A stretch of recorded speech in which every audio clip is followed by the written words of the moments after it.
And there's so many neat synchronicities, girl, in this conversation, because as I was like, editing this article, and they asked me, like, you talk about your faith so candidly in a world of a lot of people that are, I mean, I meditate and all the things, and I grew up Southern Baptist, and I was in India one time with Tony, and I can remember one of the monks going to like lay hands on me. And I can remember, I mean, I just started working with Tony, and I was just like, I'm here for it all. But I can remember walking up because they were like laying hands, and I was like, God, I'm just here, and I'm just like, put a hedge of protection around me, and I'm like, I don't know what's gonna happen, but I love you, God, because I didn't know.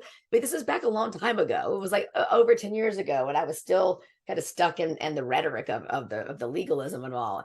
And I gotta say, I learned so much about the art of loving and that country, and then also through the work and the diversification. Yeah. I mean, I and meditating, and I removed myself from all the things things, people, places that did not embody love. Like they're like their hands and feet. Like, are we the hands and feet? And it started me with, is this better for the world? What's better for Sandy's better for the world, as long as I know who I'm being, grounded in God's word. And, when I was learning to, and I say learning to be loved, when I was learning to be loved again, after I did my masculine cleanse and all of that, and I mentioned the 5% gets healed in partnership, as that last 5%, is easy to be a monk sitting all by yourself, or to be single out there in the world.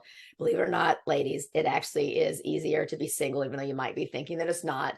To be in partnership, where it is designed to trigger us, to actually bring out the whack-a-moles, and for us to, in reverence to God, and our higher self, is that we learn to love them the way God would love them. And again, I'm not endorsing abuse or any of that, nor do I know you are. And sometimes it can feel that way, because especially if your nervous system is so used to being mistreated, being in a relationship like that may not feel normal again. So as John and I have been going through our dark night of the soul, I mean, it has been like, whoa. I mean, like where I thought, did I make a mistake again? What's going on? Because of the safety of my relationship with John, my husband, I finally was able to start feeling some feelings from childhood, where I had a memory come up earlier last year around, something happened with a babysitter, and my mom doesn't want to talk about it, but I'm like, wait a minute. But the safety of being in this relationship with John that I'd never had before allowed this to like come over here.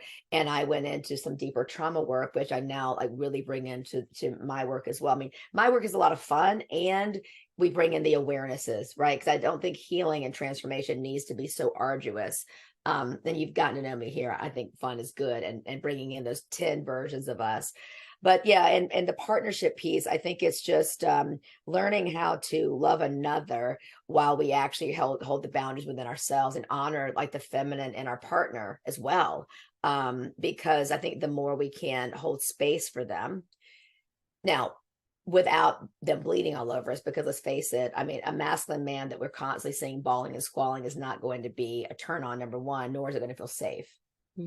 All you have to do, I'll give everybody a tip, is, I mean, this even happened with our pastor. I live in Tampa Bay, so the Buccaneers, and Tom Brady was with us, and our pastor loves Tom Brady. And I remember watching him like on Church Online, and he was and he's amazing, just such a real dude. But his posture, was just all laid back like this, and my body's like, mm-mm.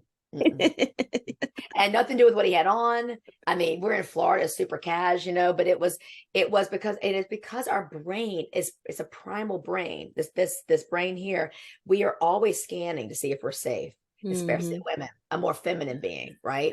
And are we safe? Are we safe? And a man is all slouched like this. We're like, is he aware? Somebody came right now is going to be able to cut them. You know what I mean? So, totally.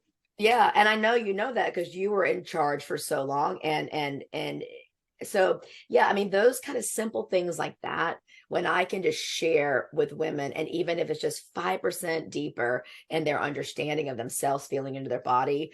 I recently just launched a course called Sacred Respect, which we'll talk about a little bit here. Is it's basically a relationship reset, because you learn how the art of respecting men through these different practices, and because it's a lot of fun.